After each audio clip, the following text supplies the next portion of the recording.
era medieval sempre estimulou a minha imaginação.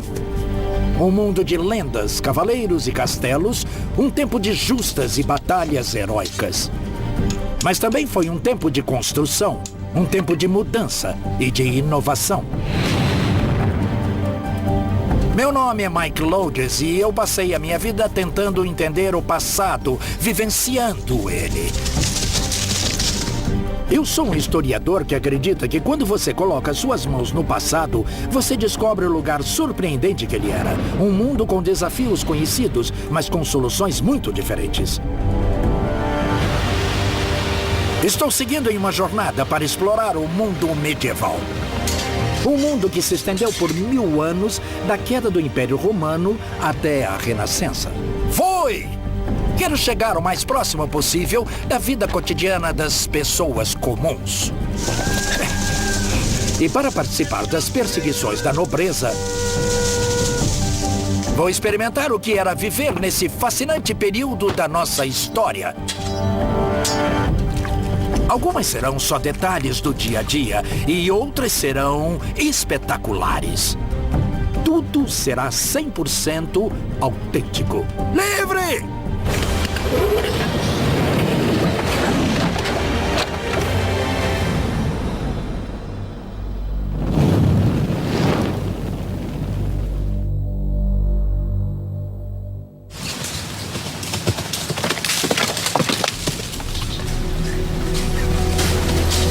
Vou viver a vida medieval. Estou focando nos anos 1200 e 1300, que para mim foram o auge do período. Vou começar com uma imagem clássica, um castelo. Os castelos antigos eram armas de intimidação e ataque. Não serviam apenas para defesa e não eram feitos de pedra.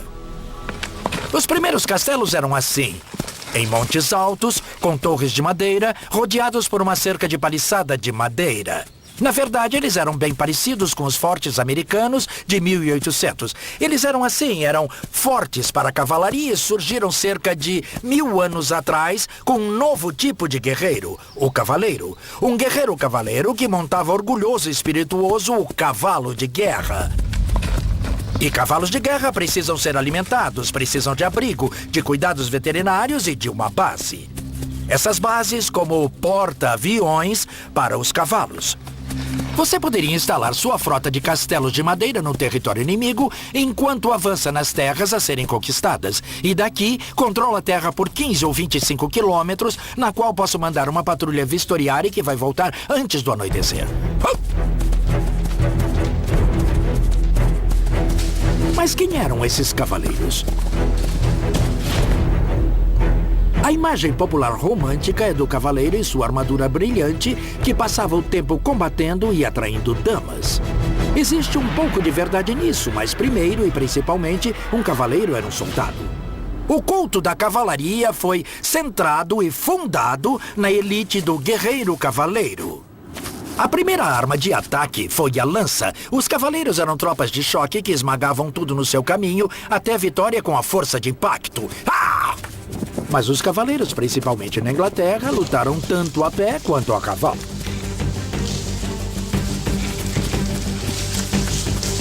Um grupo de amigos meus, todos especialistas em um leque de habilidades históricas, vão se tornar medievais comigo para me ajudar a descobrir a realidade do mundo medieval. Os cavaleiros eram elite militar. E isso não mudava se eles combatiam montados ou a pé. Sobretudo, eles eram uma tropa de choque, e isso significava treinamento duro e constante. O treinamento era exaustivo. O cavaleiro francês Boucicaut disse que vocês deveriam correr pelo menos 1,5 km por dia usando sua cota de malha. Os cavaleiros treinavam diariamente para se habituarem ao gemido e ao suor quando usavam a armadura.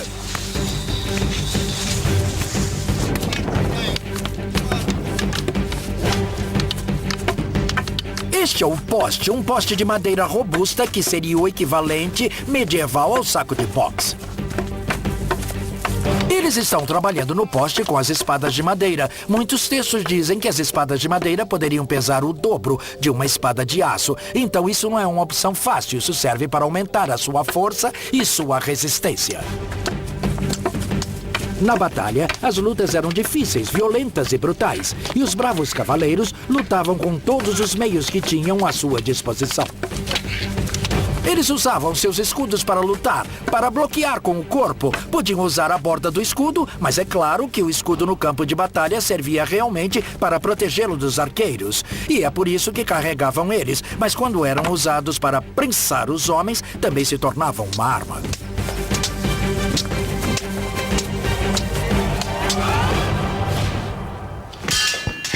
Os cavaleiros treinavam duro para dominar uma ampla gama de técnicas de combate. Lutas de contato físico eram uma parte essencial da luta de espadas medievais.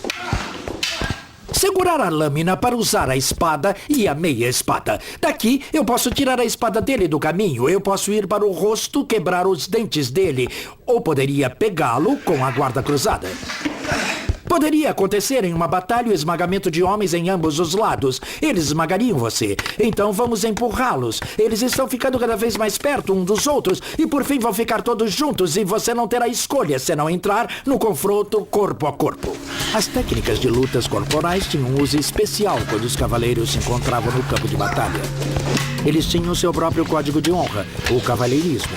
E o meu parceiro de treinos, o Dr. Tobias Capwell, é especialista nessas regras. Os cavaleiros lutavam contra outros cavaleiros, outros iguais da mesma classe social. E dentro da Irmandade da Cavalaria, você não quer necessariamente ter que matar seus iguais o tempo todo. Você tem o processo de resgate, você pode forçá-los a se renderem a você. Eles podem se tornar seus prisioneiros e você pode então vendê-los de volta às suas famílias com um lucro extraordinário. Mas eles não vão ceder facilmente. Você tem que derrotá-los, mas não matá-los. Sim, eu entendi. Agora eu tenho você em uma posição de quebra de braço. Ele poderia quebrar o meu braço. Eu sinto que ele poderia quebrar o meu braço. Eu poderia deixar você pior até você se render. Eu me rendo. E eu lhe dou a minha palavra que me rendo. Agora sou seu prisioneiro. Pode me soltar. Tudo bem. Ai. O cavalheirismo funciona com pessoas da mesma classe social. Claro que se ele não perceber que sou da mesma classe social que ele, o cavalheirismo não funciona e ele me mata. Os cavaleiros eram ícones da era medieval, mas a imagem igualmente poderosa era o castelo. Os castelos evocam tanto o romance quanto o terror do período.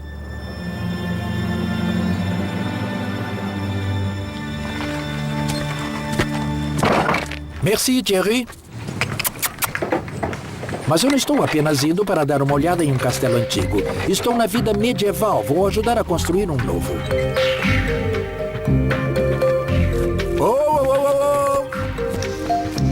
Esse é Guédelon, na França. Um pequeno time de especialistas está há 15 anos em um projeto singular. Eles estão construindo um castelo medieval em tamanho natural, partindo do zero. Não existe nada no mundo como isso. Esses artesãos usam somente materiais autênticos e técnicas de construção medievais. Não usam eletricidade, ferramentas elétricas, caminhões basculantes, tudo é feito à mão, exatamente como os construtores medievais teriam feito. Bonjour, Clément. Bonjour, monsieur. Tudo bem? Estou bem, obrigado. Todos os castelos começam assim, começam com uma pedra, começam na pedreira. Mesmo para a extração das pedras, usava-se somente as técnicas tradicionais e trabalho duro. Uma vez que a pedra era extraída, ela era moldada por pedreiros. O pedreiro-chefe era a pessoa mais importante em qualquer projeto de construção do castelo. Ele era o arquiteto, construtor, designer, artesão e engenheiro. Tudo em um. Abaixo do pedreiro estava um exército de comerciantes. Seriam até 200 homens para um castelo desse tamanho, fazendo de tudo, desde os andaimes de madeira até as telhas de barro e argamassa, tudo do zero. Aqui eles estão fazendo a argamassa, o material que liga todas as pedras, uma mistura de terra e areia, cal e água. Como está? Tá bom. Os castelos ficavam no coração da comunidade. Todos passavam por esses portões, de camponeses a príncipes. Vão ser necessárias 45 toneladas de pedra para construir esse castelo. e tudo precisa ser suspenso usando nada mais do que a força humana. Então, como eles levavam as pedras para o topo? A resposta é um guindaste notavelmente avançado que podia levantar tanto quanto os guindastes das construções modernas.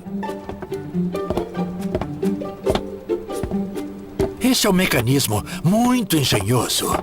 Essas rodas duplas têm capacidade para levantar 650 quilos. 2 de nós trabalham nessas rodas, andando igual a hamsters. Não é diferente de andar nas esteiras da academia. Você pode ver a enorme carga de rocha que estamos levantando.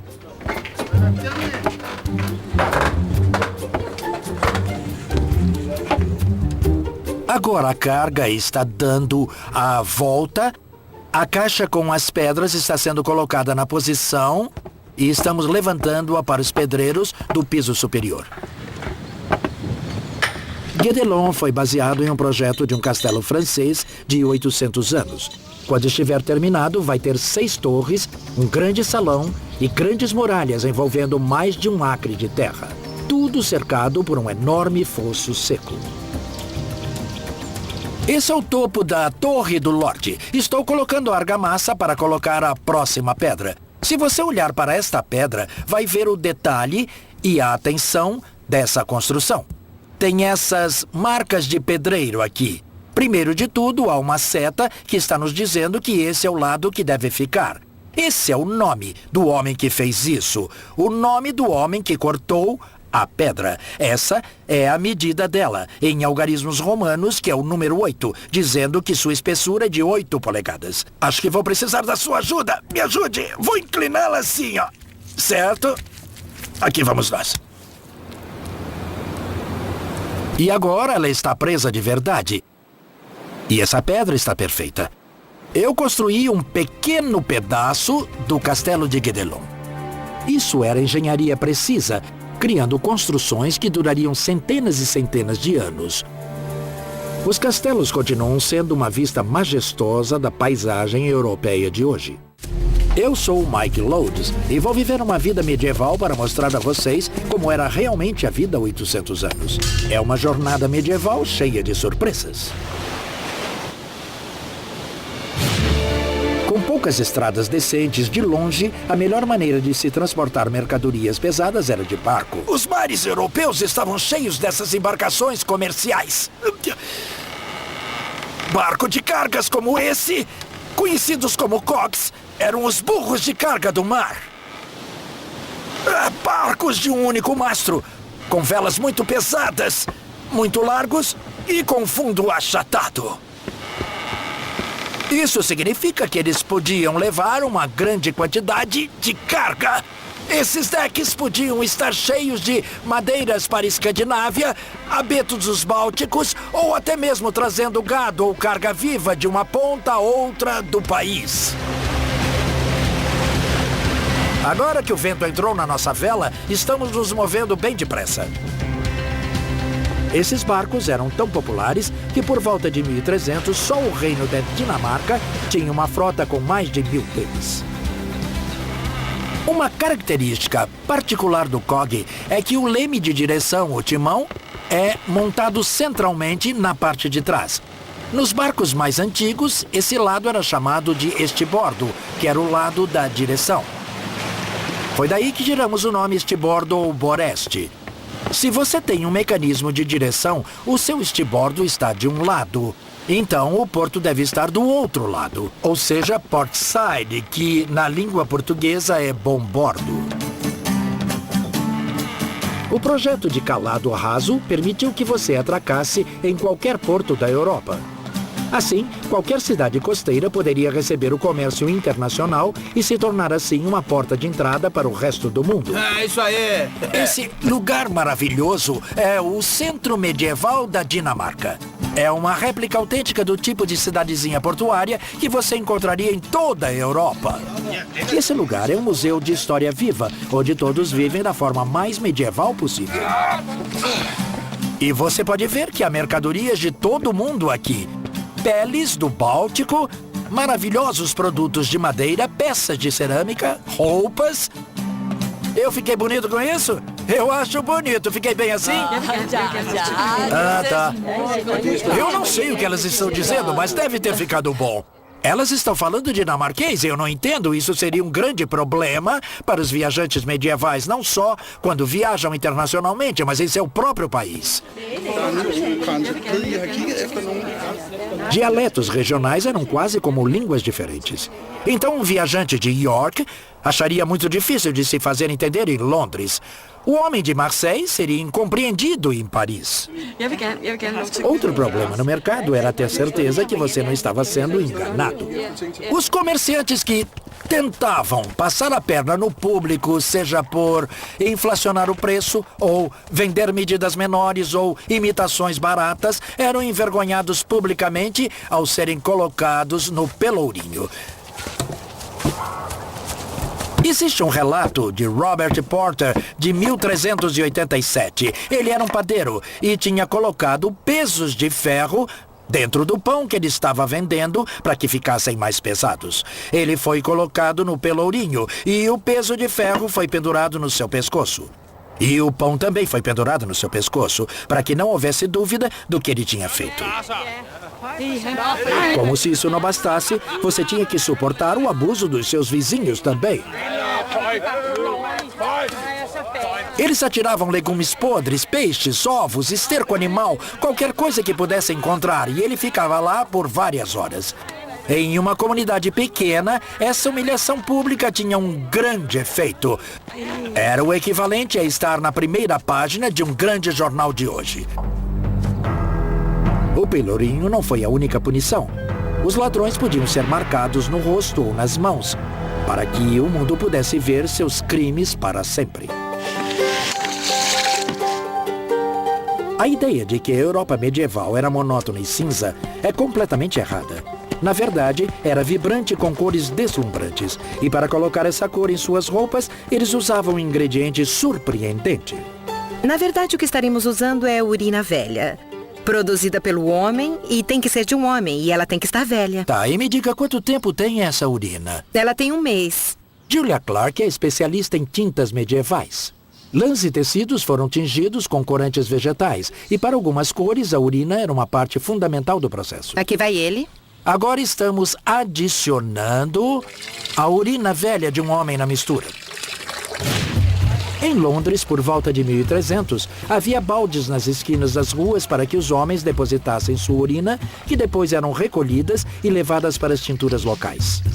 É a amônia na urina velha que fixa o corante, mas a ciência moderna ainda não conseguiu descobrir se ela realmente tinha que ser de homem. O mundo medieval era um mundo artesanal. As necessidades diárias eram feitas com trabalho intenso e os produtos do cotidiano não eram feitos em fábricas de produção em massa, mas nas casas, por pessoas com habilidades artesanais. Até mesmo a tarefa simples de acender um fogo era uma verdadeira arte.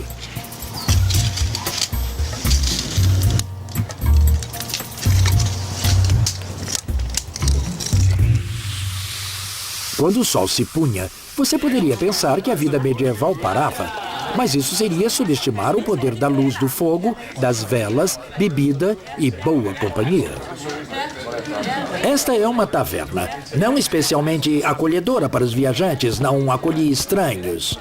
Para isso, eu precisaria ir a uma estalagem. Era lá que um viajante iria encontrar comida e alojamento. A taverna é para a comunidade local. Aqui, todo mundo conhece todo mundo. Este é o seu ponto de encontro. Eu sou um forasteiro para eles, então vou me sentar aqui sozinho. As tavernas foram tão populares que na Londres de 1300 tinha 3 vezes mais tavernas do que igrejas. Este é um estabelecimento bastante respeitável.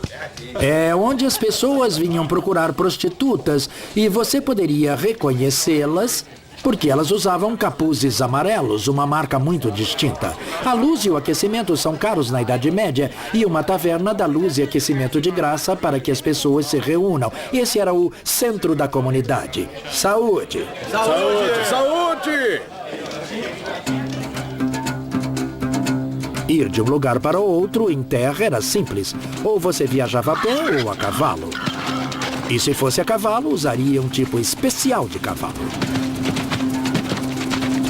Estes são cavalos viajantes medievais. Na Idade Média, as pessoas usavam cavalos diferentes para diferentes fins. Esses não são cavalos de guerra, são para viagem. E eles são muito distintos por suas marchas. É o chamado marchador. Os cavalos modernos têm 4 andamentos. Podem andar, trotar, andar a meio galope e galopar. Mas esses cavalos têm um exclusivo 5º andamento. Esta é a marcha, que é um passo muito rápido. Vou ter uma vida medieval com esses cavalos, com Toby Capwell e Gordon Summers, ambos cavaleiros experientes. É muito confortável, não é mesmo, Toby? É, realmente muito plano. Como você pode ver, eu quase não estou subindo e descendo. É uma marcha muito confortável. Na verdade, você poderia passar o dia todo assim. Gordon, essa é a sua primeira vez em um deles. O que você acha, hein? Isso é muito divertido, é uma experiência extraordinária, ao contrário de qualquer coisa, mas o Toby tá certo, eu poderia andar o dia todo e a noite toda. As pistas medievais eram as estradas deles, e os viajantes encontravam todo tipo de gente em suas jornadas. Uma visão comum perto das cidades e aldeias era o homem da lenha, que levava um cavalo de carga carregado com lenha. A única fonte de combustível para o aquecimento doméstico era a lenha. Esses homens levavam seus cavalos de carga para as cidades e para as aldeias. Eles eram os caminhões de combustível da época. Em Londres, por volta de 1300, tinha uma população de cerca de 80 mil pessoas. Dá para imaginar a quantidade de lenha que eles precisavam, não apenas para o aquecimento doméstico, mas para os fornos de cerâmica, os fornos de pão e para a forja do ferreiro. Comboios de homem da lenha foram a salvação das cidades.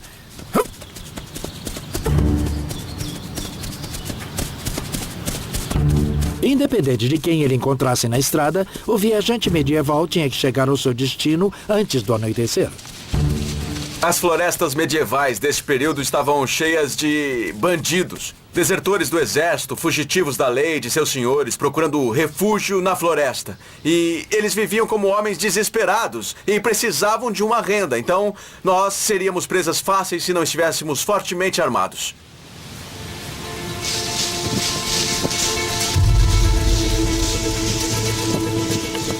A ameaça de ataque na Idade Média era real, e as pessoas se armavam naturalmente.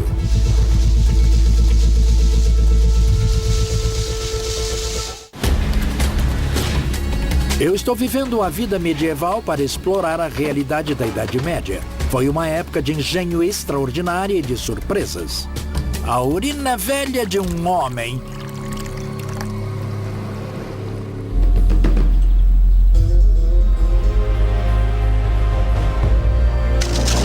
O mito é que os cavaleiros eram pesados e desajeitados. A verdade é o oposto. Este guerreiro altamente ágil foi o produto de uma corrida armamentista que começou centenas de anos antes com uma forma ainda mais flexível de armadura. Ela é chamada de cota de malha. Era uma cobertura para o corpo feita de anéis de ferro firmemente interligados. Mas a cota de malha nunca foi projetada para ser usada sozinha. Ela sempre fez parte de um sistema de camadas de proteção. Por quase 1000 anos, o equipamento de guerra de um homem de combate praticamente não mudou. Ele era assim. Esse homem está vestindo um casaco acolchoado chamado de Ackerton. E se você pudesse pagar, por cima dele tem uma cota de malha. Mas o que quer que você esteja fazendo, essa armadura têxtil é a chave, não é? Isso é o que realmente está absorvendo o impacto. É o principal na armadura têxtil, não é? Isso é o que pode desviar uma lâmina, dando uma superfície de desvio. Mas isso é o que está dando a proteção contra o trauma contuso. E se eu realmente bater nele, é isso que está realmente lhe protegendo. É essa roupa de baixo fortemente acolchoada. A cota de malha foi projetada para proteger o guerreiro em um ataque próximo de uma espada ou lança. Mas ele também tinha que se defender contra a arma de longo alcance do dia. Preparar? O arco de guerra. Disparar! Disparar! Não era nada novo o tiro com arco em batalha, mas os fabricantes de armaduras estavam contra o poder bruto do arco de guerra. Esta é a Sociedade Inglesa do Arco de Guerra. Esses são arcos fenomenalmente poderosos. A chave para esse poder é o peso de puxada.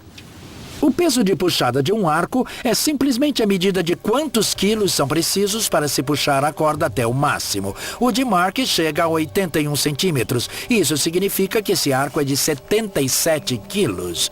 Ele precisa de 77 quilos de força para poder puxá-lo até o máximo. Então, qual era a eficácia desses arcos no campo de batalha?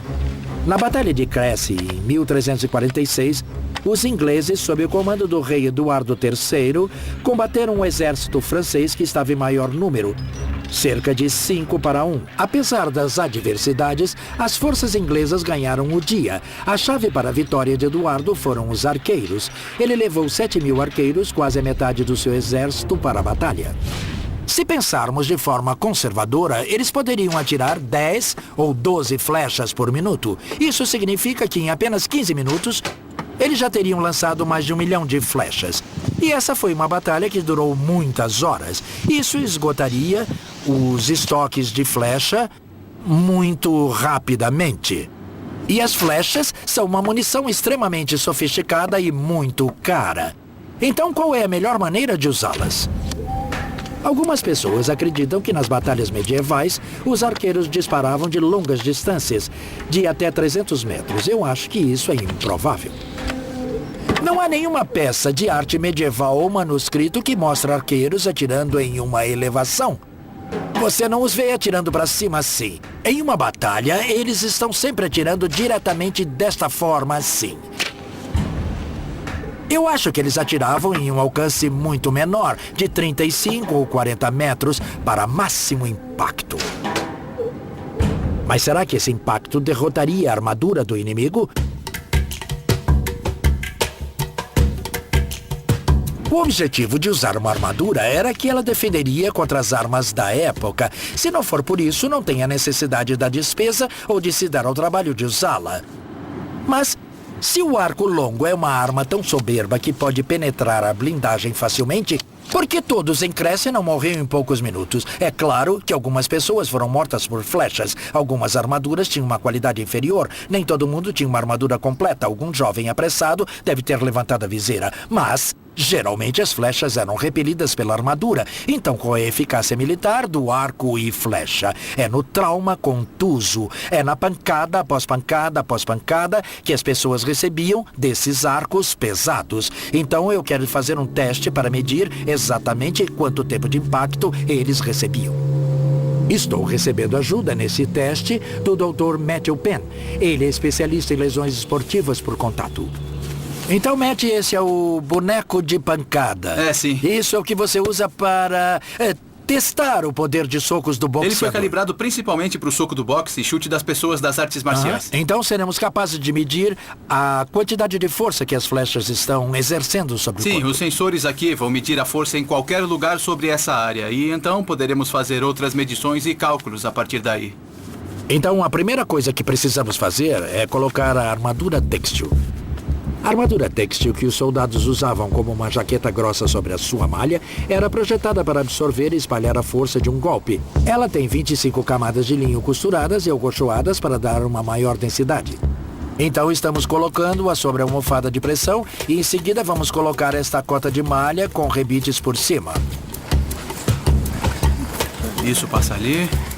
Ele tem ombros grandes, não tem? Para o teste, ambos os arqueiros estão usando arcos de guerra de 65 quilos de puxada, a uma distância muito curta. Lá vamos nós. Os sensores no boneco vão gravar a força das flechas e vão retransmitir os dados para um computador. Certo, Mark Joe! Dispare!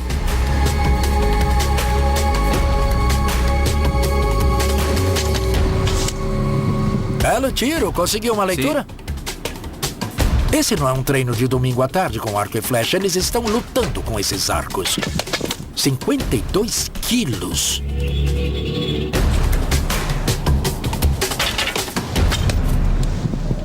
Nossa, olhe para Lá esse em pico cima. lá em cima. 136 quilos. 136 quilos, essa última flecha. Esses arcos são muito poderosos. Nessa distância muito curta, apenas 11 metros estão perfurando a cota de malha. A malha está absorvendo parte da energia delas e retardando-as, mas se você estivesse vestindo apenas uma cota de malha, isso seria profundo e você estaria morto. No entanto, você pode ver onde elas estão atingindo na armadura têxtil por baixo, certamente nem mesmo chegando até a última camada ou no boneco. Então, enquanto algumas flechas perfuraram a malha, nenhuma passou direto através da combinação grossa de malha e armadura têxtil. Mas é sobre a força do impacto. Então, Matt, temos aqui uma leitura de 137 quilos. Isso é equivalente a... Se você olhar para o impulso, o poder de parada que aconteceu, Sei. tem cerca de 10 newtons por segundo, que é na verdade o alcance médio para uma bala de uma Magnum 44. Há mais energia em uma arma, mas não há tanta... Então, qual é o dano que ela está fazendo? Suponha que são tecidos moles onde eu tenho órgãos aqui dentro. Ela tem potencial para causar muito estrago. A flecha não vai perfurar a armadura, mas a armadura está funcionando ao desviar e se recuperar. Se ela entrar um tanto assim, com bastante força, então vai causar danos com essa profundidade no corpo. O teste sugere que ataques repetidos de vários arcos de guerra ocasionariam um ataque debilitante com golpes pesados. Golpes que atenuam e enfraquecem o inimigo, minando a sua resistência e vontade. Mesmo as flechas não podendo penetrar a armadura, elas eram como os punhos poderosos com um soco de longo alcance. Preparar! Disparar!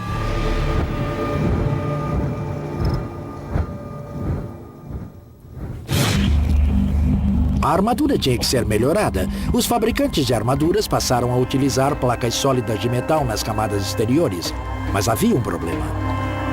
Os fabricantes de armadura eram muito hábeis em trabalhar com pequenas placas, mas ainda não tinha tecnologia para fazer grandes placas rígidas para o corpo. Se você precisa cobrir o tronco, tem que encontrar outra resposta. E a resposta foi o revestimento de placas. Um revestimento de placas é feito de couro ou pano, que tem placas de aço menores rebitadas no lado de dentro. Todas elas são sobrepostas, podem se flexionar e proteger uma grande área, com peças relativamente pequenas de metal. E esta é uma boa armadura, mas você ainda pode ser atingido entre as lacunas e ainda tem alguma flexibilidade, ainda tem alguns pontos, por isso não resistia ao choque tão bem como os modelos posteriores. Por fim, os fabricantes de armaduras descobriram como fazer placas sólidas para o peito, que cobriam o tronco inteiro. Agora havia uma verdadeira proteção contra os arcos de guerra. Conforme a tecnologia metalúrgica melhora conforme o tempo, lentamente vai aumentando o uso das placas de ferro, cada vez passando a cobrir o corpo todo. Mas um cavaleiro ou um homem de armadura usando esse tipo de conjunto poderia andar com uma confiança razoável em uma tempestade de flecha. A armadura daquele tempo fazia o seu trabalho. Em geral, era a prova das armas que havia na época. Sim, essa é a ideia. E assim que não fosse, ela seria melhorada. Até o fim da era medieval, o nobre guerreiro se vestia para a guerra de uma maneira que todos nós reconhecemos. O cavaleiro de armadura brilhante. Coberto da cabeça aos pés com placas de aço, ele era uma máquina de combate com grande mobilidade. Com cerca de 30 quilos, essa armadura pesa menos do que a carga transportada por um soldado americano moderno da linha de frente. A corrida armamentista entre armadura e flechas acabou. Seria necessário um novo tipo de arma para manter o equilíbrio novamente.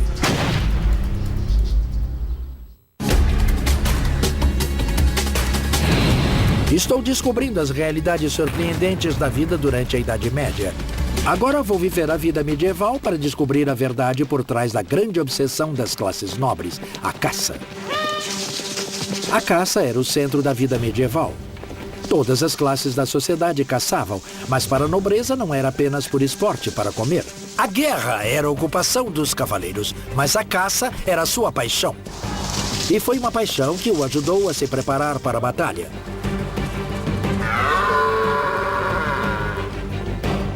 Um nobre francês da época escreveu: para todos os tipos de encontros militares, a caça é um treinamento melhor do que as justas. A caça era um evento altamente ritualizado e também regulamentado. Era um evento de status muito elevado. E para uma grande caçada, eles se reuniam na floresta ao amanhecer para um café da manhã formal. Bom dia, senhores. Bom dia. Obrigado, Steve.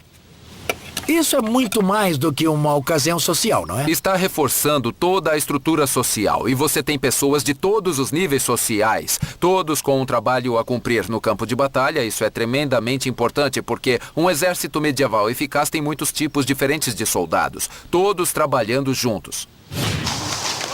A caçada foi meticulosamente planejada, combinando homens, cavalos e cães. Os cães medievais não eram como os modernos cães com pedigree. Eram tipos de cachorro criados exclusivamente para função prática.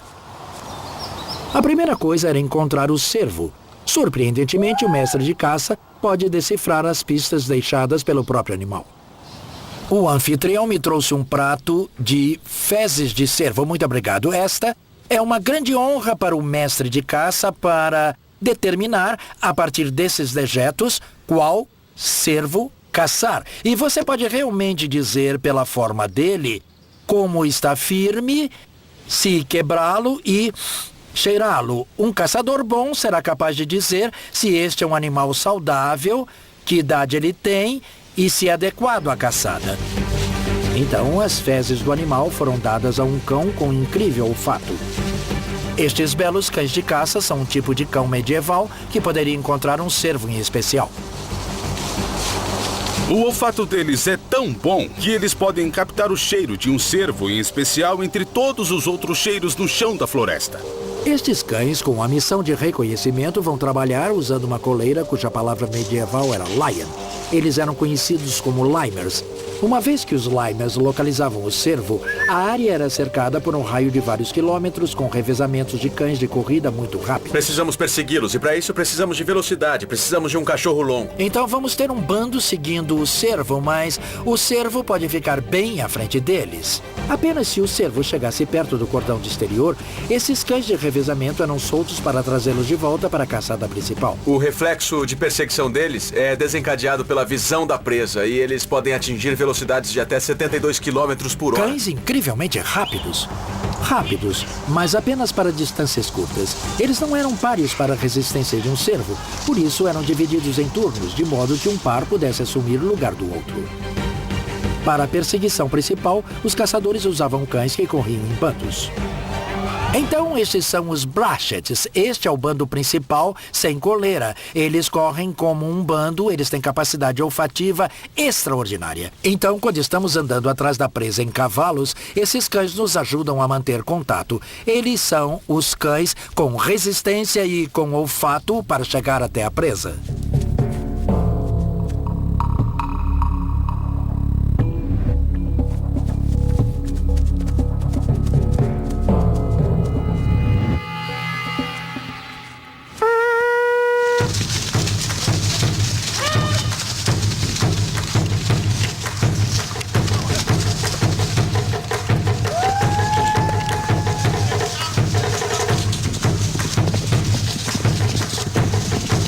As táticas, o perigo, a adrenalina, a camaradagem, era como uma campanha militar. A emoção da perseguição era irresistível e preparava um homem para o rigor da batalha.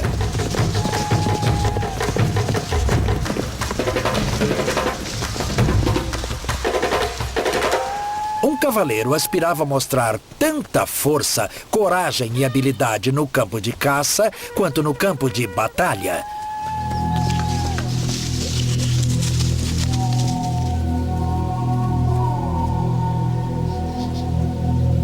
A caçada perigosa era um jogo que poderia revidar e tinha um status especial. A façanha mais prestigiada de todos era caçar um belo javali. Imagine ele vindo até você, 350 quilos de músculos avançando e rosnando, armados com presas como adagas. Para enfrentar enfrentá-lo a pé, eles usavam lanças especiais para javali que tinham uma barra transversal, uma barra cruzando atrás da ponta da lança. A ideia era que, mesmo se o javali estivesse preso na sua lança, mesmo se você conseguisse pegá-lo, ele teria o ímpeto de atacar e poderia vir direto para a lança e ainda acertar você. Manuscritos medievais mostram caçadores atacando javalis com lanças. Mas você poderia realmente fazer isso? Eu vou tentar fazer um experimento simples. Sempre tive muita curiosidade para saber se essas barras transversais funcionam. Eu penso que se um javali de 350 quilos está avançando em você e se chegar tão longe, provavelmente vai derrubar você e você ainda vai ser atacado. Então, eu resolvi criar um pequeno teste. Vou usar o Adam e o Gordon para correrem na minha direção e eu vou ver se consigo pará-los. Vejam se pode me derrubar! Avançar!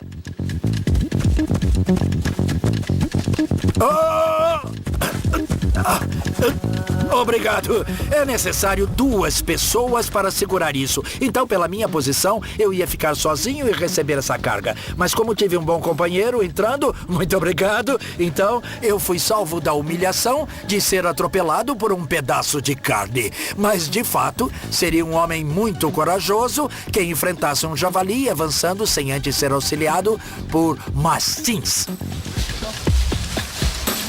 Esse era um outro tipo de cão medieval criado para apenas uma finalidade. Jake é um bulldog de Sussex. É um tipo de cão que na Idade Média seria chamado de um mastim. O focinho fica aqui. Isso significa que ele pode agarrar a presa, segurar a presa, puxar para baixo e continuar segurando. E mesmo assim ainda poderia respirar. Isso até que o caçador chegue com sua lança ou com suas espadas. De todas as formas que um homem poderia caçar, a mais nobre, a mais perigosa e a mais estimada era matar o javali montado a cavalo com uma espada.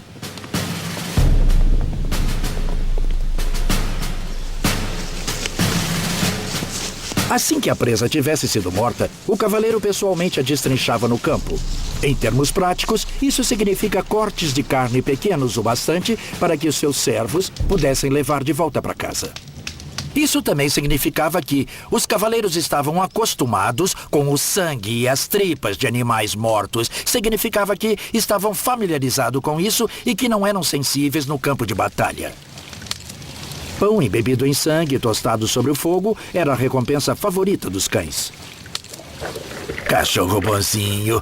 Esse foi um dia extremamente bem-sucedido. Nós tivemos essa experiência de caça medieval. Tivemos o vínculo com os cães e um vínculo entre nós. Foi como um exercício militar. Era isso que a caça significava para as pessoas medievais. Era uma metáfora para a guerra, um treinamento para a guerra. Estou vivendo uma vida medieval para chegar o mais próximo possível da Idade Média. Já ajudei a construir castelos, treinei e lutei com espadas e viajei por mar e terra. Experimentei a emoção da caça e senti como seria sofrer um ataque de um javali selvagem.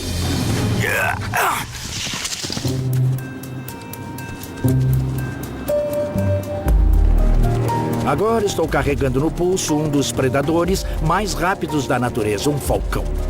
Por toda a emoção e prestígio do perigoso jogo da caça, a mais icônica e, de longe, a preferida das perseguições medievais era a falcoaria. Oi!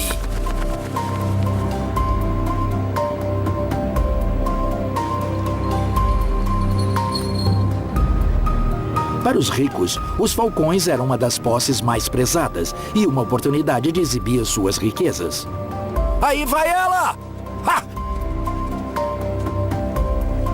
Em 1368, o rei inglês Eduardo III gastou mais com seus falcões do que toda a renda anual de seu nobre mais rico. Ele também tinha poleiros para suas aves favoritas no seu quarto. Para um bom dia de falcoaria, não eram necessárias várias aves. As aves sobressalentes eram levadas nessa armação chamada de cadge, e o homem que carregava era chamado de catcher. Nos dias de hoje, chamamos as pessoas que carregam os tacos de golfe de caddy, originária dessa mesma palavra em inglês. Então, Lockhart, você nunca segurou um falcão antes, Nunca. não é? Bem, vamos mudar isso. O falcão está usando um capuz para deixá-lo calmo e quieto. Esse é um falcão lanário. Ela se chama Baby. E os lanários eram aves de caça muito populares na Idade Média. Se fizer assim gentilmente, vai poder sentir o peito bem aqui. Está vendo como é estufado? Tô sim. Isso é porque ela voou e se alimentou, ou então foi alimentada. Você pode ver a pequena barriga, ela foi alimentada e é por isso que ela está bem calma e se porta como uma ave que não está interessada em caçar, simplesmente por ter sido alimentada. Assim temos essa expressão, temos várias expressões da falcoaria. Certo, sei. Eles naturalmente vão para o ponto mais alto. Certo.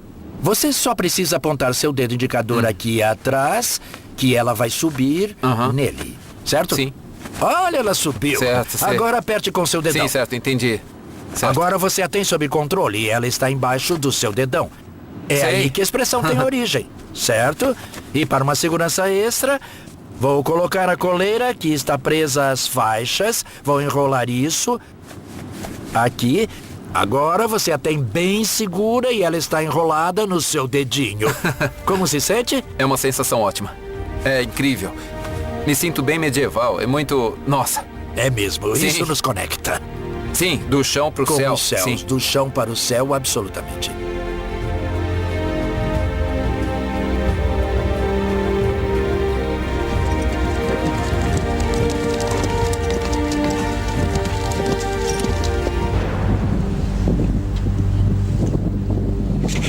Caçar em grupos sociais era importante. Mas o alimento era capturado com redes e armadilhas. E às vezes era um trabalho para um caçador solitário. Caçadores habilidosos usavam um arco e uma flecha. Sua maior habilidade não era apenas uma boa mira, mas conseguir perseguir, conseguir se aproximar da sua vítima. Existem várias referências autênticas descrevendo que foi uma das mais estranhas visões do mundo medieval. Eles tinham cavalos para a perseguição. Eles se pareciam com isso, 2 homens em uma roupa de cavalo. Acha que isso funcionaria? Bom, claro que o objetivo não era enganar ninguém, mas isso servia para quebrar a forma humana. Qualquer pessoa que já escondeu um cavalo em um campo sabe que os coelhos não se afetam em nada, pois não são bípedes. Não é um humano, é um animal. Então isso é simplesmente um esconderijo móvel para nos aproximar do jogo. Mas eu suspeito que quando se está em um cavalo, além da silhueta diferente, você também tem o cheiro do cavalo. Acho que provavelmente eles teriam que sentir o cheiro para funcionar. O cheiro já está bem forte aqui. Muito obrigado. Obrigado, Adam. Você poderia caçar qualquer presa com um cavalo de perseguição, mas eles eram bons de se aproximar de um cervo. Pare! Não pode fazer isso. Ah, como assim? Não pode fazer isso. A penalidade por perturbar o cervo do rei é a cegueira. Ele está certo. Essa é uma floresta real. Você pode caçar coelhos e pequenas aves, mas caçar uma dessas coisas pontudas é proibido. Então, uma flecha como essa é ilegal É, sim. na Floresta do Rei. O que significava que as pessoas normais não podiam caçar para colocar comida na mesa. Então eu acho que não preciso de um cavalo de perseguição para caçar coelhos. Obrigado. Tudo bem. Os direitos da caça da nobreza eram levados muito, muito a sério. E o interior era cheio de florestas e caçadas, mas lugares onde os poucos privilegiados podiam caçar.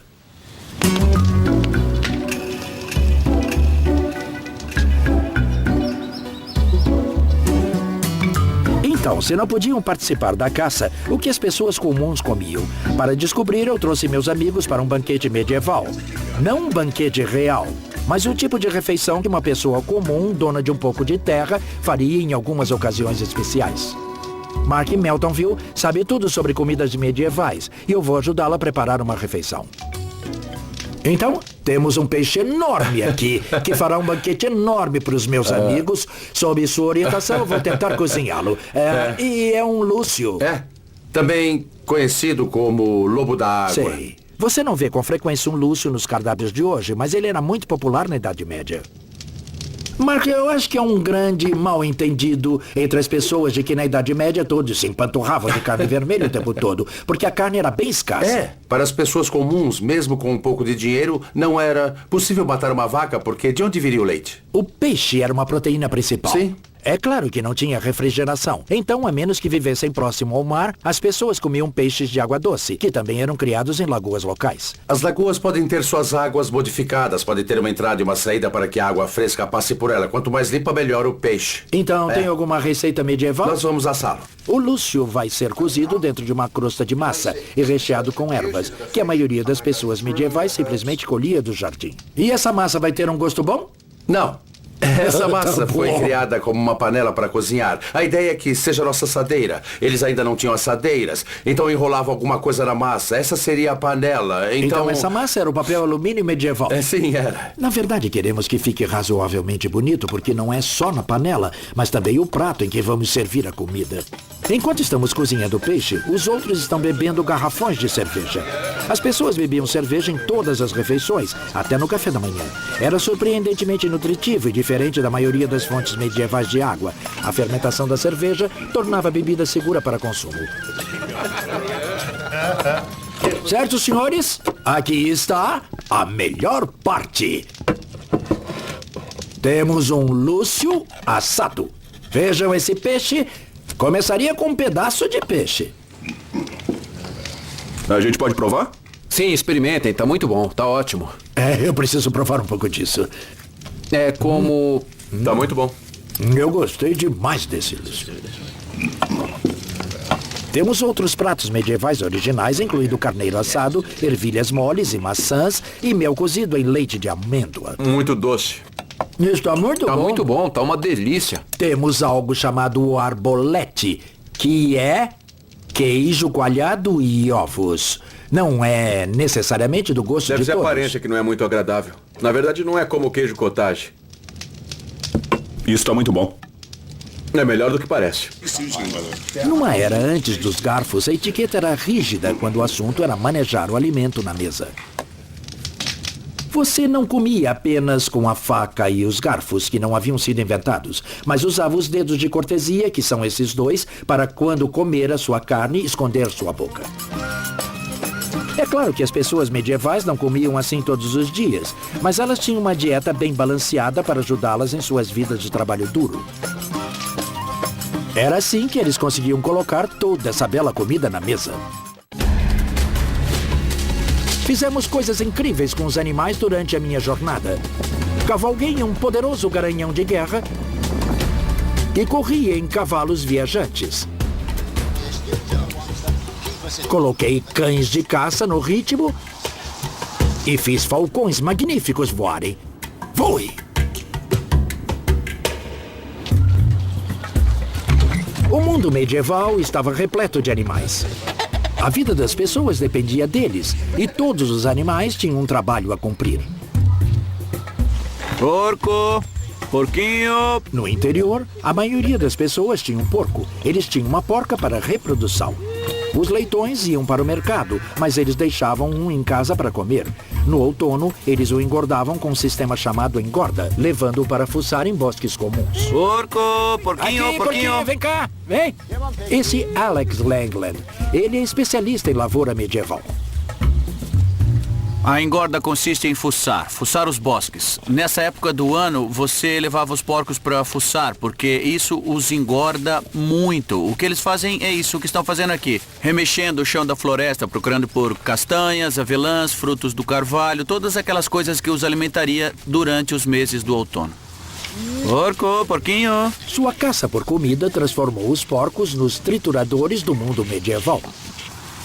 Você quer limpar a terra? A melhor coisa a se fazer é usar o porco. Hoje temos essas máquinas de cultivo que entram e destroem tudo. Por que usar essas máquinas quando pode usar porcos para fazer isso? Era uma sociedade muito interdependente. Da mesma forma que a natureza é interdependente, as pessoas espelhavam esse mundo natural e tudo funcionava muito bem. Com certeza. Em uma época muito supersticiosa, às vezes os porcos eram tratados como humanos. Na França, em 1386, um porco foi acusado de matar uma criança. Ele foi levado a julgamento, condenado e sentenciado à morte em um enforcamento público.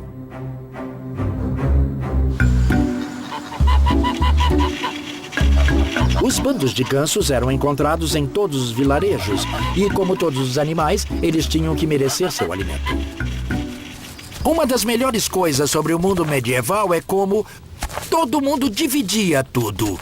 Então, você podia ter um criador modesto com um bando de gansos, mas ele teria um acordo com um homem, dono de um pomar. Os gansos podem fazer um bom trabalho aqui no pomar. Eles engordariam mantendo as ervas daninhas aparadas. E outra coisa é que as fezes das aves são famosas pela qualidade que têm em fertilizar o solo. E os gansos eram levados para o mercado. Sabe, tentar levá-los pelo pomar já é muito difícil. Todas as partes do ganso eram usadas. A carne e os ovos davam um excelente alimento. A gordura do ganso era usada para untar as peças de rodas d'água e as penas iam para a cama e para fazer flechas. Isso é, se você conseguisse pegá-las. Talvez esse seja um trabalho para 2 homens. Preparar! As pessoas medievais eram lutadoras, construtoras, caçadoras, marinheiras, mas era um mundo dominado pela agricultura. Há 700 anos, 90% da população da Europa vivia com o que se produzia do trabalho nos campos. Os bois eram os tratores da época medieval. O arado era feito com bois, não é, Alex? Frequentemente com grupos muito grandes. A maioria das casas teria grupos de bois. Você poderia trazer o seu boi, eu o meu, e o Lorde poderia dar 2. Nesse caso, infelizmente, um dos bois é aleijado, então vamos trabalhar com 2. Um boi aleijado poderia espalhar o desastre quando os campos tinham que ser arados. Então era ainda mais importante que a comunidade combinasse seus recursos.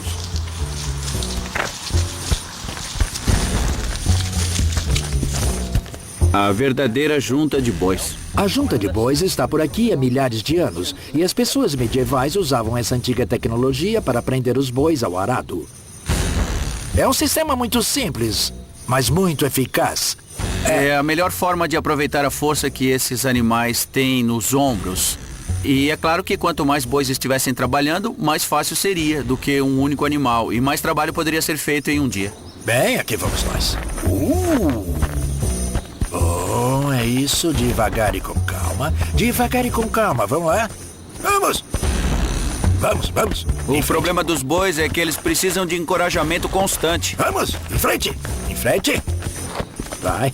Uma mudança extremamente importante que aconteceu durante o período medieval foi um grande avanço na tecnologia agrícola, o desenvolvimento do arado pesado. Para mim, essa realmente é a ferramenta do mundo medieval. É o arado pesado. Ele possibilita que você corte as argilas espessas e duras pelas quais o norte da Europa é famoso. Antes desse arado, tudo o que se fazia era arranhar a superfície. A tecnologia aqui libera a fertilidade e isso é o importante, porque então os rendimentos explodem completamente, a população explode e você tem um grande crescimento nas cidades e mais dinheiro nas cidades maiores, o que pode pagar uma explosão populacional. E nada disso teria sido possível sem a força bruta dos grupos de bois que puxavam o arado. A terra medieval era dividida em faixas para os indivíduos trabalharem. Não tinha nenhuma cerca entre as faixas, mas todo mundo sabia qual era a sua. Mas basicamente todos trabalhavam juntos em uma comunidade para o bem maior do campo, se quiser colocar assim. Porque o lavrador poderia arar para todo mundo. É isso mesmo. Arar esses solos pesados é um trabalho duro e era um emprego qualificado. O lavrador seria pago com uma porcentagem da colheita ou da produção. Todas as outras pessoas viviam do que cultivavam. O que você quer fazer é conseguir o máximo de cereal durante todo o ano. Seja para ter cerveja ou pão de centeio ou comum, mas também você tem que separar grãos suficientes para plantar no ano seguinte também. É claro. E todo mundo tinha que cultivar o bastante para pagar seus impostos para o senhor feudal. O rico ficava mais rico com a gordura da terra. A riqueza da Idade Média estava no solo, estava na terra, e liberar o potencial dos solos pesados do norte da Europa que permitiu que ela florescesse nos séculos 13 e 14 e se tornasse o lugar mais rico da Terra. Estive explorando o mundo medieval, Disparar! tanto na guerra quanto na paz. Pelo caminho, tentei desafiar nossas ideias sobre as pessoas e como elas viviam. Uma das percepções modernas mais comuns sobre a Idade Média é que todo mundo era imundo, sujo e fedido. Tenho certeza de que muitas delas eram, mas muitas hoje também são. A higiene pessoal não é uma questão se os produtos estão disponíveis, e sim se você usa ou não. Eles tinham sabão. A doutora Catherine Flower Bond é especialista na vida doméstica medieval e ela fez esses sabões com receitas medievais autênticas. Um sabão assim era caro? Estava disponível para todos os níveis sociais ou... Esse estava disponível para todos. Esse é um sabão especial, era feito de sebo, então... Que é gordura de ovelha ou de Sim, cabra? era relativamente barato, mas também coloquei um pouco de urina velha. Eu também coloquei um pouco. Que tem amônia, que é alvejante. Isso, porque vai ajudar com as manchas difíceis, nos colarinhos e punhos, coisas que é mais difícil de tirar a sujeira. Qualquer camponês podia fazer isso. Isso, é relativamente barato de se produzir. E esse aqui é ainda mais barato porque ele é feito com a básica gordura de porco ou banha.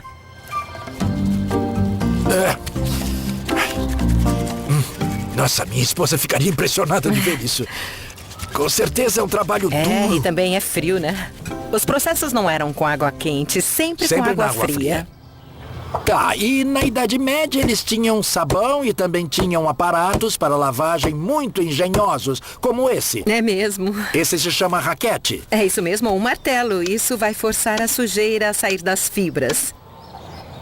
O processo é exatamente o mesmo que usamos com a máquina de lavar moderna. Mas esses são os sabões para as roupas e para as pessoas se lavarem. Bom, os sabonetes têm uma seleção aqui. Você pode colocar rosas ou calêndulas ou qualquer coisa que tenha um aroma que você goste. E assim seria um pouco mais caro. Esse é muito bom. Ou você poderia ter apenas uma barra simples, como esse aqui. E isso aqui é o que chamamos de sabão Castile. Eu posso sentir. Porém, ele era reservado só para as pessoas muito ricas. Sim, eu sinto que é um sabonete extremamente luxuoso. A impressão que eu tenho é que ele tem um hidratante. É isso aí, é muito bom de usar. As pessoas medievais também não ignoravam os seus dentes. Nos dias de hoje, os americanos gastam 2 bilhões de dólares por ano em escovas de dente. Há 700 anos, elas eram de graça. Eram palitos como de avelã, palito de alcaçuz ou raiz de alteia, sabe? Se você mastigar, fica bem fibroso, como as cerdas de uma escova de dente. Não é tão suave ou confortável como uma escova de dente moderna, mas funciona. É uma... Desculpe, tem uns pedaços na minha boca. É um pouco... A pasta de dentes veio direto do jardim de ervas. Isso é sal e sálvia. É? Só esfregue na boca. Bem gostoso. Eu gostei. A sálvia acaba com sangramentos nas gengivas e o sal tira toda a placa. Mas não se tratava apenas de ter um hálito fresco e que fosse agradável socialmente. É isso mesmo. À volta deles tinha um mau cheiro muito forte, então eles acreditavam que traziam doenças que podiam cheirar ou ingerir. Então eles faziam isso aqui, que eram essas contas... Colares com contas feitas de ervas, para que quando você saísse para a rua, para qualquer área diferente, mercado, qualquer lugar que cheirasse mal, você pegava suas contas, rolava nas mãos, cheirava, respirava o vapor e se perfumava contra essas doenças. É um cheiro muito forte e muito poderoso. É extraordinário que essa fosse a crença que você pudesse se perfumar, porque eles acreditavam que todas as doenças eram carregadas pelos gases venenosos, o mau cheiro na atmosfera, e que quando respirava isso, era assim que se pegava as doenças. Se perfumar com ervas não funcionasse, as pessoas poderiam ir ao médico local para um dos tratamentos mais bizarros da Idade Média. Já fiz muitas coisas medievais na minha época, mas nunca tentei isso antes. Ser sangrado por sanguessugas. Rory McCready é especialista em medicina e cirurgia medieval. Uma cosquinha. Deve ser isso. Então você colocou um sanguessuga no meu braço? Sim. Eu sinto uma leve picada quando ele está se prendendo. E essa era uma prática básica na medicina medieval. O mundo medieval acreditava que seu bem-estar era controlado por 4 misteriosos fluidos corporais chamados humores. Eles eram a bile preta, a bile amarela, a fleuma e o sangue. Ser sangrado por sanguessugas supostamente manteria esses humores em equilíbrio. Você seria sangrado com frequência. A ideia era que sangrasse frequentemente e mantivesse tudo em equilíbrio. Isso faria com que eu me sentisse bem. Sim. Daí você não ficaria doente ou mal. É daí que vem a palavra moderna. Ah, entendi. Agora ela está ficando bem gorda e está injetando uma enzima em mim que afina o meu sangue, um anticoagulante. Sim. As enzimas das sanguessugas estão sendo muito usadas por pessoas que têm derrames para quebrar os coágulos de sangue.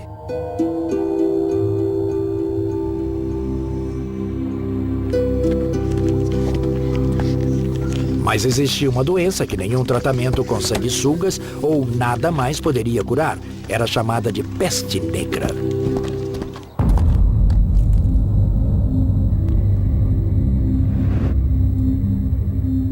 Entre 1348 e 1350, uma grande peste varreu a Europa, matando 50% da população. Carretas de mortos foram jogadas em grandes covas. Depois eram colocadas em pilhas com 1,5 metro de profundidade. E é por isso que existiam criaturas bizarras como essa, coisas de pesadelo que seriam encontradas espreitando nas ruas e se esquivando nas casas dos que estavam morrendo. Mas, na verdade, é um médico da peste. Deixa eu te ajudar com esse capuz. Obrigado.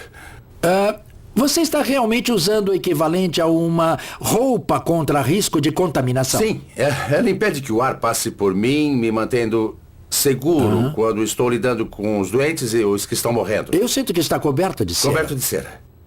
E dentro tem uma boa fragrância, muito agradável. Dentro dele tem um sachê de ervas ou uma esponja que foi mergulhada em vinagre e que supostamente deveria deixar o ar com uma fragrância para que eu pudesse respirar e que fosse seguro. É o que eu usaria para me proteger diante dos doentes e dos que estivessem morrendo, sabe? Tudo o que poderia fazer seria dar alguns remédios, o que eu faria com minha longa colher para me manter o mais distante possível. Você está a uma certa distância. Isso mesmo. Quantas chances teria uma vítima da praga se você viesse atendê-la? Não muitas. Não muitas. Era um jeito terrível de morrer.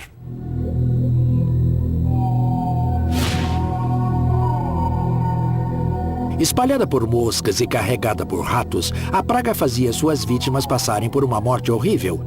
Apareciam caroços negros e mal cheirosos em todo o corpo. Depois de alguns dias da aparição da infecção, a maioria das pessoas morria em agonia.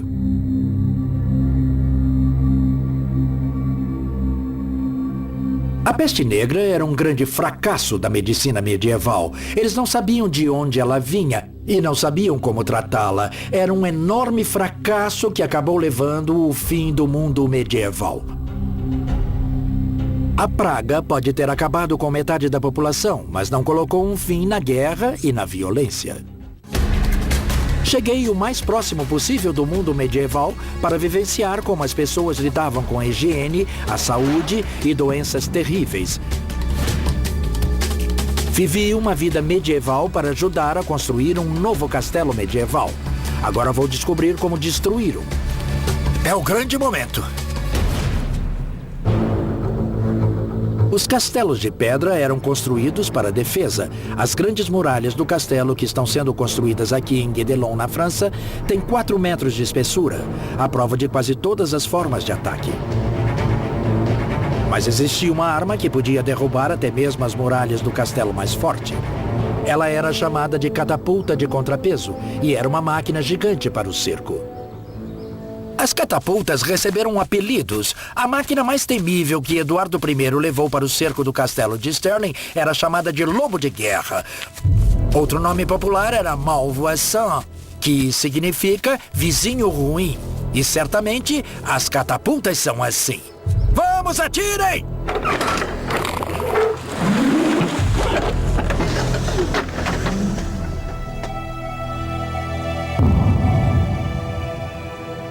Esse deve ter alcançado pelo menos 500 ou 600 metros. Vamos carregar e fazer de novo.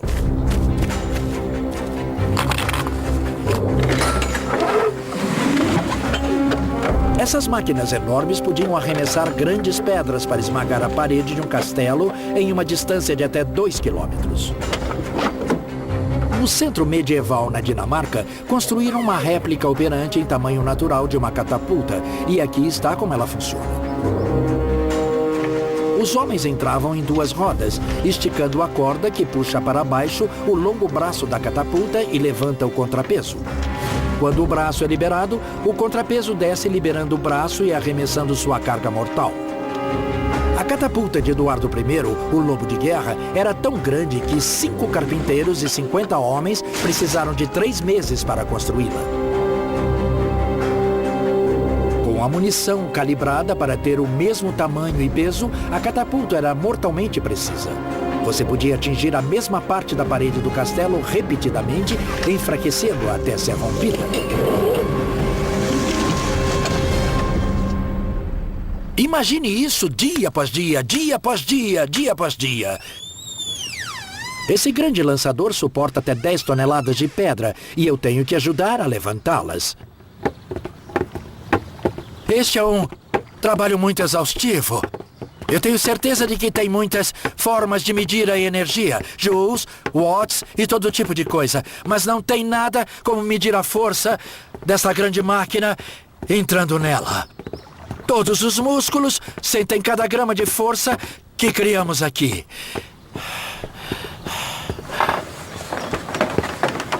Uma equipe fortalecida pela batalha poderia levantar o contrapeso em 15 minutos. Isso significa um bombardeio constante de pedras durante todo o dia. E durante a noite também. As pedras não eram as únicas coisas usadas em catapultas. Também eram usadas para arremessar as carcaças apodrecidas de animais mortos para espalhar doenças dentro do castelo. Eram usadas para lançar colmeias de abelhas. Eram usadas para enviar para casa as cabeças decapitadas dos prisioneiros inimigos. Eram usadas como armas de terror. Mas o mais assustador de tudo, eram usadas para lançar grandes bolas de fogo.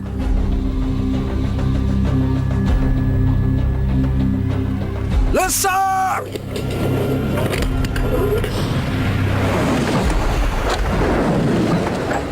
Olha isso! Tem uma rajada de chamas pelo céu! E as bolas caíram no telhado do castelo, caíram em estruturas de madeira, nos estábulos e em todas as construções no pátio e colocaram todo lugar em chamas. Os defensores do castelo tinham que estar preparados para esperar por muito tempo. A maior parte da guerra medieval era feita em cerco. Por isso, você devia poder suportar isso por meses se fosse necessário. A coisa mais importante sobre o castelo é que ele tenha um fornecimento de água dentro de suas paredes. Muitos castelos tinham 2 ou 3 poços. Você poderia suportar um cerco por semanas, talvez meses, com pouquíssima comida, mas ficaria apenas dias sem nenhuma água. Por volta de 1440, o castelo de Harlech, no país de Gales, foi cercado por 7 anos, o cerco mais longo na história britânica. Mas os soldados atrás das muralhas do castelo não estavam sem defesa. Se o inimigo começasse a lançar flechas, os defensores poderiam atirar das fendas longas e estreitas construídas nas paredes. Elas eram aberturas para flechas, e estou na vida medieval para experimentar uma ideia que tive sobre como seria a melhor forma de usá-las. Se você tem homens correndo para suas muralhas, você precisa disparar o máximo possível. Então você precisaria trabalhar em equipes como essa. 2 homens operando em uma abertura. Isso também dá ao inimigo a impressão de que você tem forças maiores do que na realidade tem.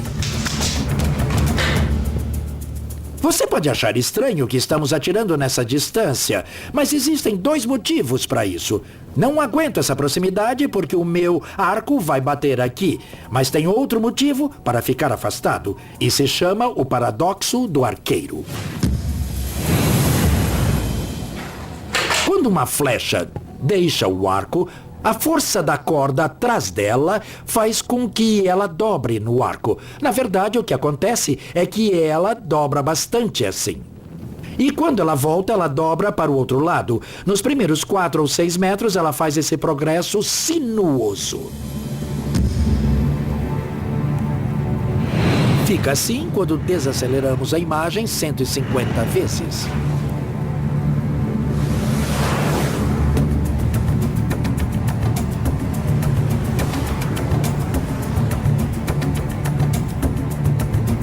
Como uma cobra no ar, são necessários cerca de 6 metros antes que essa flecha fique reta. Então, daqui eu tenho que ir para trás, até que eu atire reto. É claro que uma fenda que deixa as flechas saírem também pode deixá-las entrar, apesar de ser um alvo mais difícil. Não importa muito se as flechas vão passar diretamente ou só bater contra a parede. Os arqueiros dentro daquela abertura vão ficar muito intimidados se alguns arqueiros estiverem fora atirando neles. O barulho de dentro, com as flechas, com ponta de metal, pode ser muito assustador. Às vezes o atacante precisaria agir.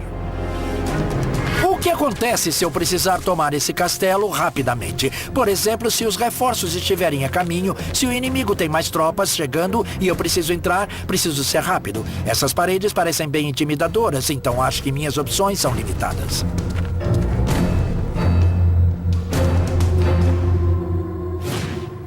Uma das formas mais desesperadas e com certeza uma das mais perigosas de tomar um castelo era escalando ele, passando por cima das muralhas. Às vezes eles construíam torres de cerco elaboradas, mas uma das mais frequentes era apenas uma questão de homens corajosos e escadas.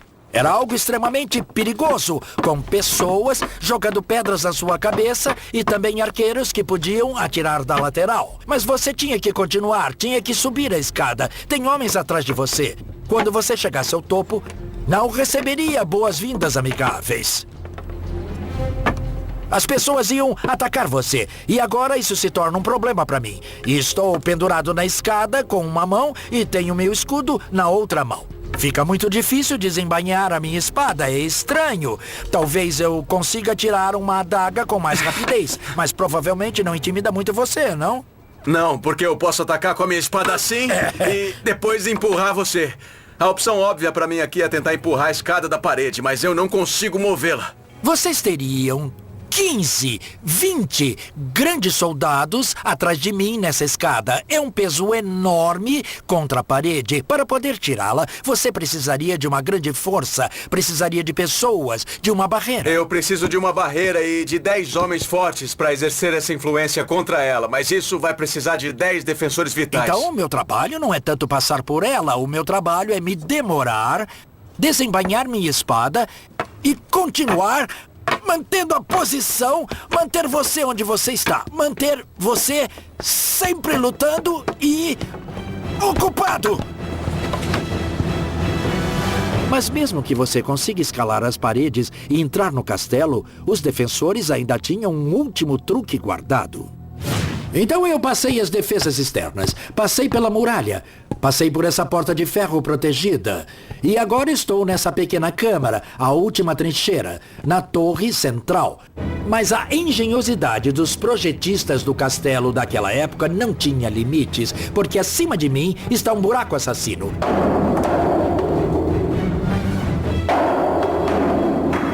Isso vai ser divertido para sua cabeça.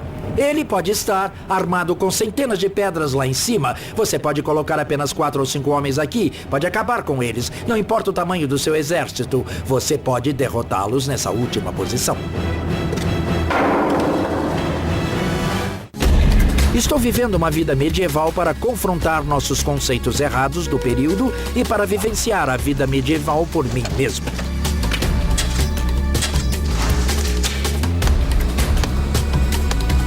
Agora vou me voltar para aquela invenção medieval que mudou a natureza da guerra para sempre. Em grande parte da Idade Média, as guerras foram feitas com espadas, lanças e flechas. Mas no século XIV chegou uma invenção na Europa que mudaria tudo isso. A arma. As primeiras armas na Europa eram assim. Eram desse tamanho. Na verdade, essa é uma réplica de uma arma Lussaud, a arma mais antiga escavada arqueologicamente na Europa. Pode não parecer muita coisa, mas essa arma foi uma reviravolta na Guerra Medieval. Pode demonstrar isso para mim? O especialista em armas, Jens Christensen, está me ajudando a carregá-la. O surpreendente na primeira arma é que ela não lançava uma bala de canhão. A primeira munição que foi usada foi isso, uma flecha. E se parar para pensar, isso não é tão surpreendente, porque se você nunca viu uma bala de canhão, por que pensaria nela como a primeira munição a ser usada? Eu uso um martelo para ter certeza de que está boa.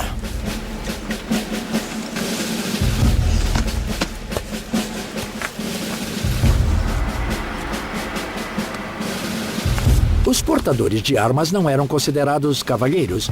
Eles sofriam ameaça de que, se fossem capturados, teriam suas mãos cortadas e seus olhos extraídos. Certo, vou disparar. Vamos lá.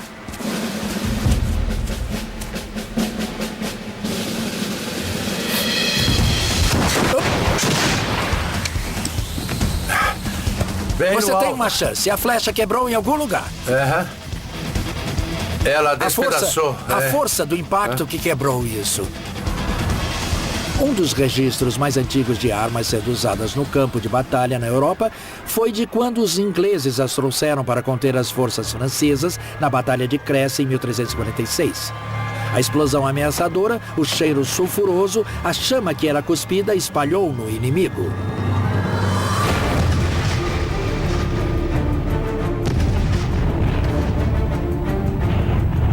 Uma crônica da época disse: eles fizeram um barulho como um trovão e causaram muitas perdas entre homens e cavalos.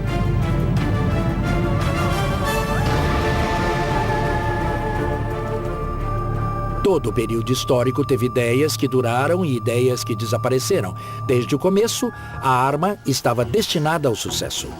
Em 50 anos, a partir das primeiras armas primitivas, os armeiros medievais construíram armas que se pareciam muito com os canhões que conhecemos hoje. Uma das primeiras coisas foi que eles se livraram da flecha e partiram para a bala de canhão. As primeiras balas de canhão eram pedras assim, elas eram esculpidas por artesãos, porque ainda não tínhamos descoberto o ferro fundido. Os europeus só descobriram o ferro fundido no final do século XV. Outra coisa que aconteceu foi que eles partiram para barris mais longos. Mas como fazer um barril longo de ferro sem poder fazer o ferro fundido? A resposta foi, prestem atenção, usando a tecnologia de um barril. Estão vendo essas faixas no barril, essas faixas de madeira que são ligadas por esses aros? É o que está acontecendo aqui. Embaixo desses anéis estão faixas de ferro unidas assim. Elas formam um núcleo de madeira redondo. E depois esses anéis com seus longos aros são martelados sobre ele. O núcleo de madeira é queimado. E você tem o barril da arma. Ele se chama barril porque é a mesma tecnologia de um barril. Isso que se parece com uma caneca de cerveja chama culatra. O que vai acontecer é que a bala de canhão vai aqui, a pólvora vai na culatra. Agora ele vai colocar o selador ali, colocando um tampão de madeira. Isso vai empurrar a bala no barril. Atirando! Está feito. Tire a culatra. Agora ele está pronto para disparar de novo enquanto Jens está recarregando. Meu trabalho é limpar com isso. Um esfregão molhado. Pode ter fagulhas aqui. Eu não quero colocar pólvora viva até que essas fagulhas tenham apagado. Esse está pronto para ser carregado. Atirando! E aqui vão eles. Bang! E depois bang! E depois bang! A era da artilharia chegou.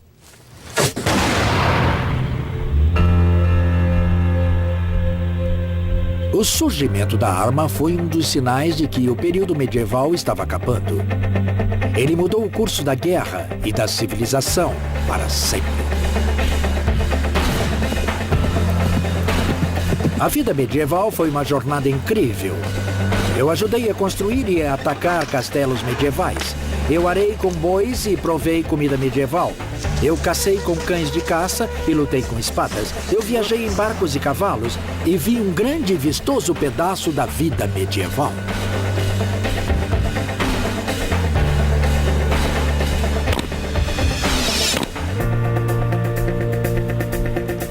As pessoas medievais não pensavam nem se imaginavam como primitivas ou pessoas que se vestiam com roupas engraçadas. Eles se consideravam modernos. Eles usavam as mais recentes tecnologias e vestiam a moda mais recente. As pessoas da Idade Média eram muito mais parecidas do que diferentes de nós. A verdade é que elas eram nós. E para mim, a emoção real e o encantamento da história está ao conectar a experiência física àquele mundo em que eles viveram. A vida medieval me ajudou a entrar nesse mundo e compartilhar um pouco da vida deles.